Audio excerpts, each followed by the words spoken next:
قلب هادي وذهن صافي، دي افضل حاله ممكن يكون الانسان فيها عشان ينتج اكتر ويعيش مرتاح البال.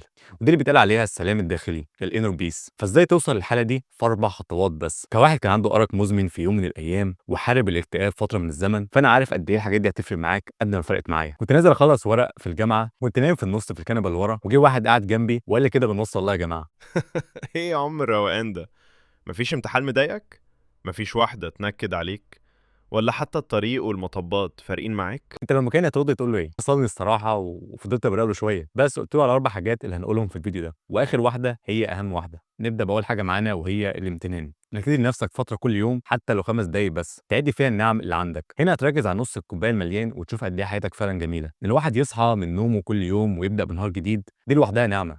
ان ممكن تنام وما تصحاش، وانا شفت ده في واحد زميلنا الله يرحمه توفى بالشكل ده فعلا. وكمان الامان، انك تعيش يومك بدون ما تحتاج انك تحارب كل يوم عشان تحافظ على حياتك وتسرفايف زي ما بيحصل مع اخواتنا في غزه والسودان وكتير من الدول، فانت في نعمه. وكمان المرض، لو انت نظرك ضعيف زي حالاتي فانت على الاقل بتشوف الحمد لله. وساعات تانية المرض كمان بيتحول لنعمه. لو قلعت النضاره، غض بصر طبيعي يا باشا، مش شايف اي حاجه، ممكن حتى تديك اعفاء من الجيش، مين عارف. فسبحان الله، لو قعدت مع نفسك خمسايه بالذات وقت ما تكون مضغوط وتعبان وتعدي النعم اللي عندك، هتبص لحياتك من منظور افضل. ودي مجرد امثله بسيطه من كميه النعم اللي عندنا فعلا واحنا مش حاسين بيها او واخدين بالنا منها. والحقيقه لو فضلنا نعد كل النعم اللي عندنا في فيديو واحد مش هنخلص. تاني حاجه وهي ارجوك استثمر في صحتك. كراجل شغال في مجال الرعايه الصحيه فانا عارف كويس قد ايه المرض بيستهلك الانسان، مش بس ماديا، لا وكمان وقتك وشغلك، كل الناس اللي بتحبهم ويحبوك. عدى عليا ناس كتير اللي ما عندوش فلوس يشتري علاج، واللي كان ما بين الحياه والموت، واللي حكى لي عن ندمه في الحياه قبل ما يموت من الحاجات اللي عملها، او الاصعب من الحاجات اللي كان نفسه يعملها وما عملهاش.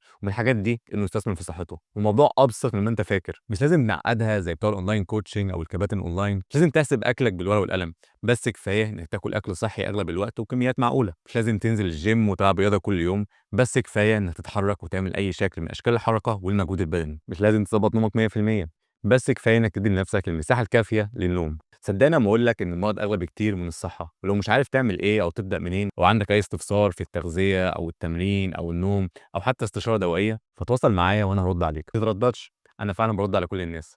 تالت حاجه، ما تيأس من رحمه ربنا. صديق ليا خالد بلح الله يمسيه بالخير هو اللي فهمني الموضوع ده. بص، انا مش ملاك ولا انت ملاك، احنا بنغلط عادي من وقت للتاني، وبنحاول قد ما نقدر ان احنا نتعلم من اخطائنا ما نكررهاش تاني. ولكن الحاجات الغلط اللي احنا بنعملها، او بمعنى اصح الحاجات الحرام، ساعات بنكمل فيها وما نعرفش نبعد عنها، لدرجه ان احنا بنفقد الامل ان احنا نبطلها ونبدا نشوف ان دي جزء من حقيقتنا وطبيعتنا فعلا. ولكن ده اكبر غلط. ليه؟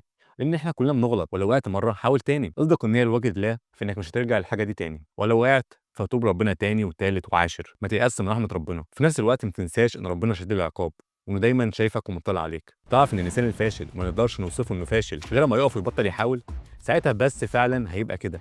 انما لو عافرت وكملت الفتره كافيه من الوقت وبطلتش تحاول، فمصيرك هتنجح باذن الله. ونكمل مع اهم واخر حاجه معانا وهو مبدا التسليم. انك تكون عارف ان النتائج كلها بايد ربنا وما عليه غير السعي. فما تركزش على النتيجه النهائيه قد ما تركز على انك تسعى وتاخد خطوات جاده تجاه الحاجات اللي نفسك فيها فعلا. ساعات كتير بنزعل ان في حاجه معينه كان نفسنا فيها وما حصلتش، بس الحقيقه الواحد مش عارف رزقه فين. ممكن الحاجه دي في الوقت ده بالذات شر ليك، فمحدش عارف الخير فين. فكل واحد رزقه هيجي له كده كده، ورغبات الانسان عمرها ما تخلص. انت بس اعمل اللي عليك وخد بالاسباب وسيب النتائج على ربنا. فانا اريد وانت تريد والله يفعل ما يريد.